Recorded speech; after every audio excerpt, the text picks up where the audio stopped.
सनातन क्या है आपके हिसाब से? सनातन जो शाश्वत है, सदा से है, वह सनातन है। सनातन जो समरसता दिखाने वाला है वह सनातन, जहाँ दया विशेष हो वह सनातन, जहाँ सेवा विशेष हो वह सनातन। दया धर्म का मूल है, पाप मूल अभिमान।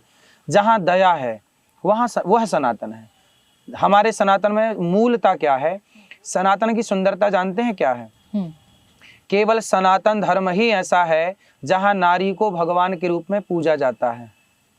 देवी दुर्गा, लक्ष्मी, काली, कामाख्या, देवी को अर्थात नारी को भगवान का दर्जा केवल सनातन में है। फिर भी आप नारी को लेकर कुछ भी बयान दे देते हैं। आप कहते पहले हैं पूरी कि... बात सुन लें। नारी का सम्मान सनातन में इतना है कि भगवान की तरह हम लोग पूजते हैं। अन्य मजहब पंथों में कहीं नारी को भगवान का दर्जा नहीं दिया गया। ये सनातन की विशेषता है। अब नेक्स्ट सवाल। फिर भी आप नारी को लेकर कुछ भी बयान दे देते हैं। ऐसा लगता है कि महिलाओं के साथ कुछ विशेष आपका जिसे कहें दोहरापन, रवैया दोहरापन है। और मैं इसलिए कह रही हूँ ये सवाल कि आप कहते हैं कि साहब पत्नी को पैर दबाने चाहिए, महिलाओं को सिंदूर भरना चाहिए, तो सारे नियम क्या महिलाओं के लिए ही, अनिरुद्धाचार्य के लिए? क्या पुरुष मांग भरने लग जाए? मैं तो देखो भरा हूँ, आप अपने पति से बोलिए वो भी मांग भरे आपके नाम की, मैं तो भरा हूँ। नहीं, आप मेरे पति, मुझ पे मत पर्सनल होइए अनिरुद्धाचार्य जी, लेकिन जब आप सारे नियम से आप बोलिए, जब आप बोलिए, अपील कीजिए कि सारे पति मांग भरो। जब आप सारे नियम महिलाओं आपने पांव दबाने का बोला, लक्ष्मी जी पांव दबाते हैं नहीं भगवान श्रीमन नारायण के? लेकिन अब दुनिया कहाँ से कहाँ पहुँच गई मतलब लक्ष्मी जी गलत है आपके हिसाब से? नहीं, बिल्कुल गलत नहीं है। तो फिर आप भी करिए ना, आप भी बनिए लक्ष्मी। वो धर्म है, मैं गृहस्थ जीवन। तो क्या वो गृहस्थ नहीं है? वो भी पति पत्नी गृहस्थ है। नहीं, तो आप ये कहते हैं कि पत्नी जो है क्या वो पति से कमतर आंकते हैं? नहीं, पत्नी बड़ी है। आप अपनी पत्नी के पैर दबाते हैं? हाँ दबाते हैं, क्यों नहीं दबाएंगे? जब बीमार पड़ता है कोई, पत्नी बीमार पड़ती है। लेकिन जब आप कथा करते हैं तो आप हमेशा ये कहते हैं कि पत्नी को पैर दबाने चाहिए। भाई आप ये बताइए, लक्ष्मी जी पांव दबाती हैं कि नहीं? यदि पत्नी बीमार पड़ जाए तो पति ही सेवा करेगा उसकी।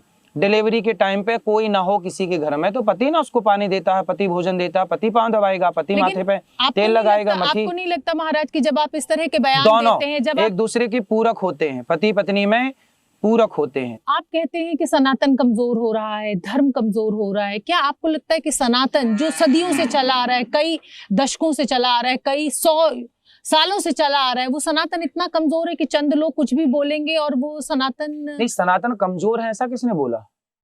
मैंने नहीं बोला, मैं आपसे पूछ रही हूँ, क्योंकि आप ये कहते हैं। सनातन कमजोर होता तो हमारा देश लगभग 1000 वर्ष तक गुलाम था, कभी मुगलों का, कभी अंग्रेजों का, कभी अन्य लोगों का। हजारों साल तक गुलाम होने के बाद भी हमारा सनातन जस के तस खड़ा है। इसका मतलब हमारा सनातन कमजोर नहीं है।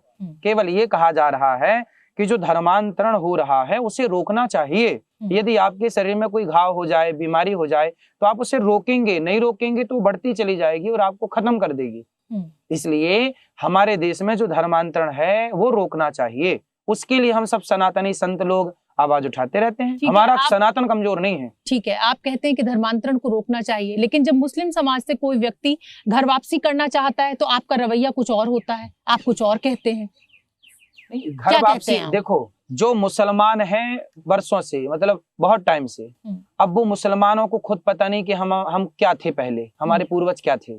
लेकिन जो अभी 4 साल 10 साल 20 साल में जो कन्वर्ट हुए हैं, जिनको अभी अपना सब कुछ पता है, हिंदू थे पर मुसलमान हो गए, भड़कावे में बहकावे में धर्मांतरण में, या ईसाई हो गए, तो उन्हें तो पता है ना कि हम क्या थे अभी। तो वो जो चले गए हैं अभी 25-50 साल के भीतर, 70-80 साल के भीतर, जिन्हें अपना अस्तित्व पता है, वो वापस आ जाएं। ये आपकी सोच है ना, ये आप हिंदू हैं, आप धर्म की बात करते हैं, ये आप कहते हैं कि मुसलमान हिंदू थे। मुसलमान ऐसा नहीं मानता है।